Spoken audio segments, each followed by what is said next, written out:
Bună și bine ați venit în bucătăria mea! Astăzi vom pregăti mini gogoșele. Pentru această rețetă vom avea nevoie de următoarele ingrediente: 3 ouă, un praf de sare, 250 de grame iaurt sau smântână, 260 de grame făină, 3 linguri de zahăr și 3 linguri de ulei. Vom mai avea nevoie de zahăr vanilat și de un pliculeț de praf de copt care are 10 grame. Vom începe rețeta mixând ouăle bine.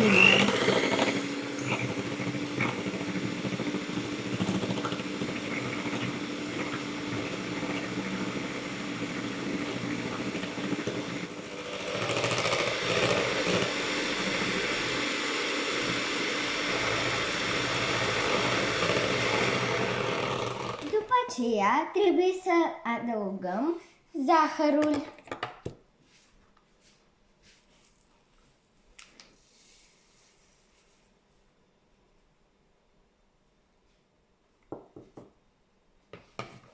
Și mixăm în continuare.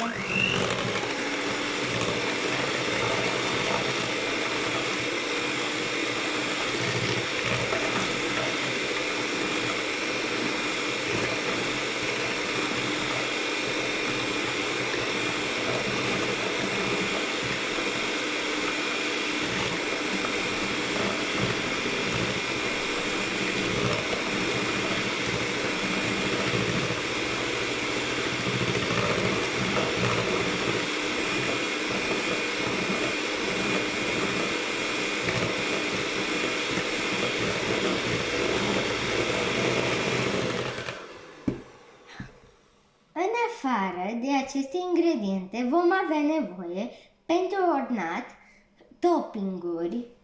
Puteți să folosiți de care vreți voi. Eu voi folosi de căpșuni, de mentă și de cireșe. Și voi mai avea nevoie de aparatul de mini gogoșele de la Silvercrest. Acum vom adăuga iaurtul.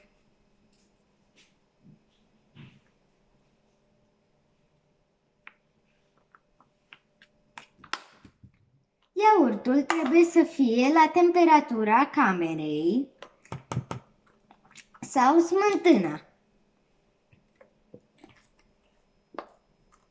După ce adăugăm iaurtul, mai mixăm încă puțin.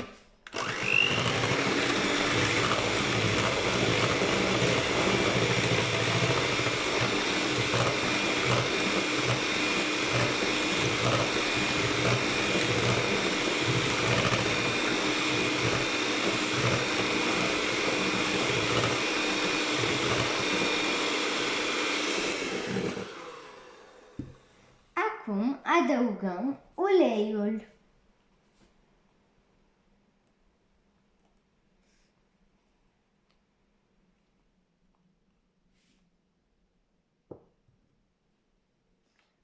Și mai mixăm încă puțin.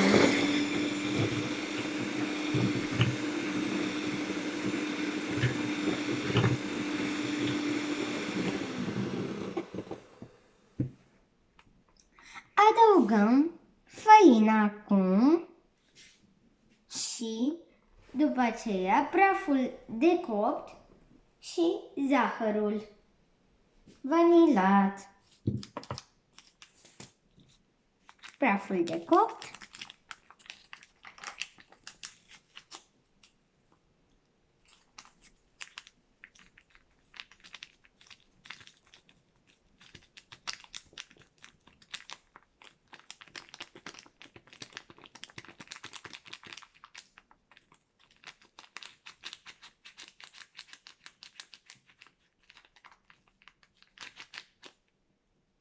Și în final zahărul vanilat.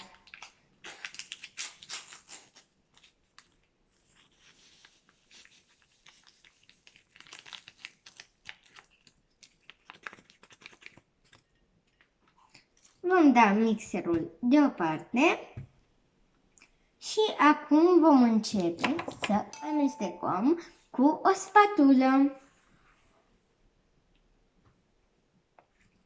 Este foarte important să punem făina înainte, să punem praful de copt, pentru că altfel nu va ieși omogen compoziția.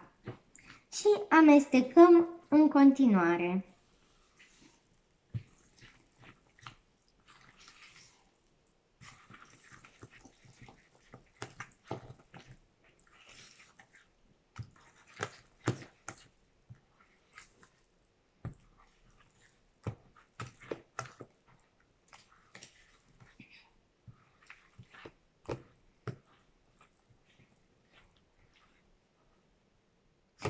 Cam așa ar trebui să arate. Și acum trebuie să ungem. Eu am mult, de fapt, aparatul și trebuie să-l punem la să se încălzească și îl lăsăm doar 2 minute în priză la încălzit.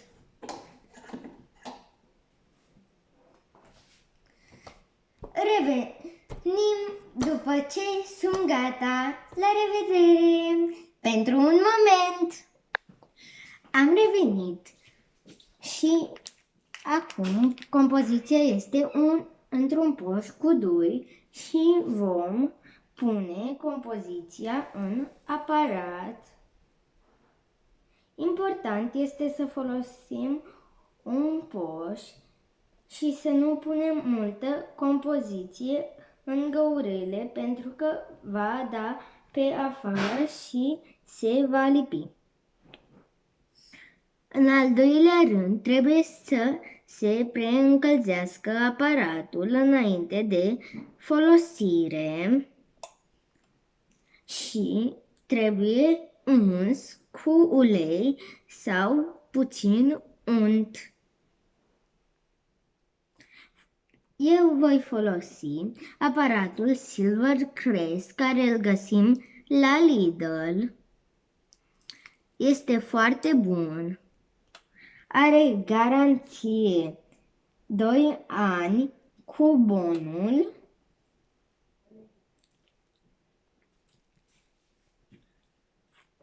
Acum vom închide aparatul și vom lăsa 2-3 minute să se coacă. Revenim după ce sunt gata. Am revenit cu roșiile și să vedem dacă sunt gata. Eu le-am lăsat 4 minute. Uitați cât de frumoase și rumene sunt. Le vom scoate cu ajutorul unui clește din silicon care rezistă la căldură.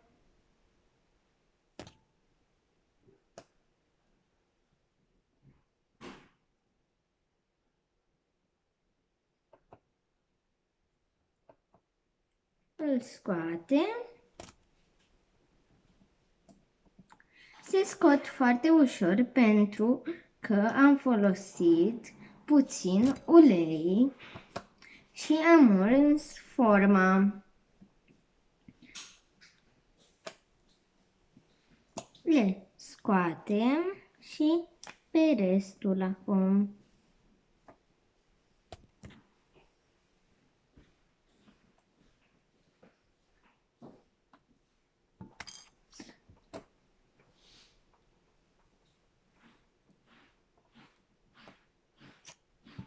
Revenim când toate gogoșile vor fi gata.